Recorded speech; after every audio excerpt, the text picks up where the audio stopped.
Makan sate boleh nggak Pak? Boleh, siapa bilang nggak boleh? Sate itu, Bapak tahu daging kambing. Daging kambing, daging domba adalah makanan sehat, tidak berkolesterol. Yang kolesterol itu lemaknya Pak. Tapi kalau Bapak makan daging murni, dagingnya tok, ya sehat Pak. Yang nggak boleh itu santannya. Jadi makan gulai itu jangan, kalau gulai, sate aja udah. Ya, ataupun dibuat apalah, dibuat empal. Ya.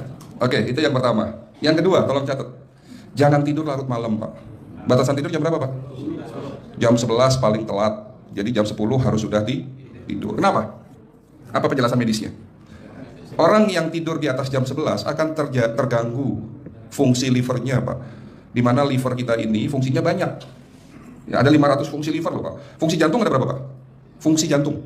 1. Fungsi jantung tugasnya untuk pompa darah. Fungsi ginjal ada berapa?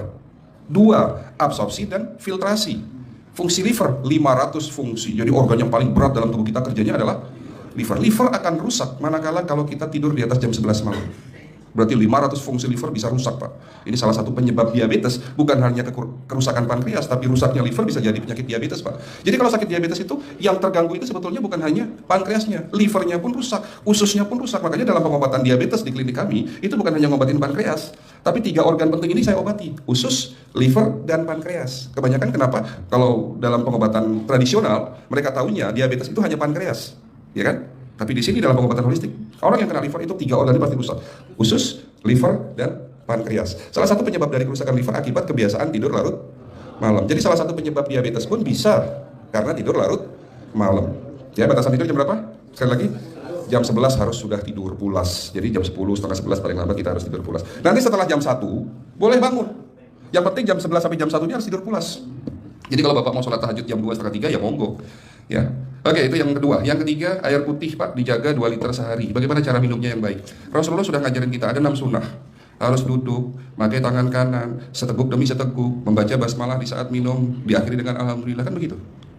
Ya, pagi hari minum 1 gelas, bangun tidur sebelum sholat subuh. Setelah sholat subuh, boleh teh, tapi juga dibilas dengan 1 gelas air putih. Sebelum mandi nanti, Pak, minum air hangat. Kalau Bapak mandinya pakai air dingin, boleh.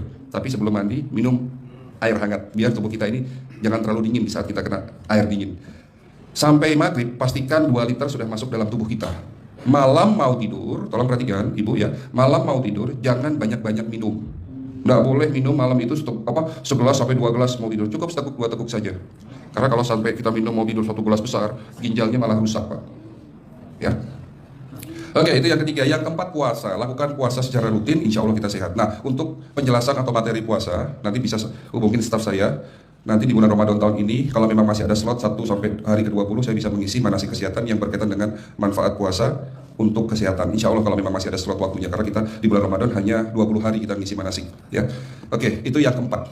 Langkah keempat. Langkah 1, 2, 3, 4. Langkah kelima. Nah, sebelum saya menjawab yang kelima, saya ingin membacakan sebuah sabda Rasulullah. Rasulullah bersabda, di dalam tubuhmu ada segumpal daging. Jika segumpal daging itu sakit, akan sakitlah seluruh tubuhmu. Dan jika segumpal daging itu rusak, akan rusaklah seluruh tubuhmu. Apa itu segumpal daging? Segumpal daging itu adalah hati. Tapi ternyata yang dimaksud Rasulullah itu bukan liver, Pak. Yang dimaksud Rasulullah adalah hati kita, roh kita, jiwa kita, perasaan kita.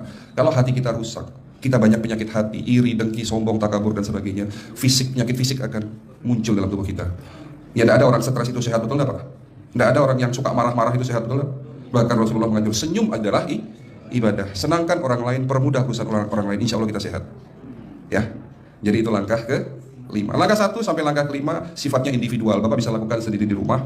Tapi langkah ke-6 ini butuh bantuan pihak dokter atau rumah sakit. Kira-kira langkah ke-6 apa, Pak?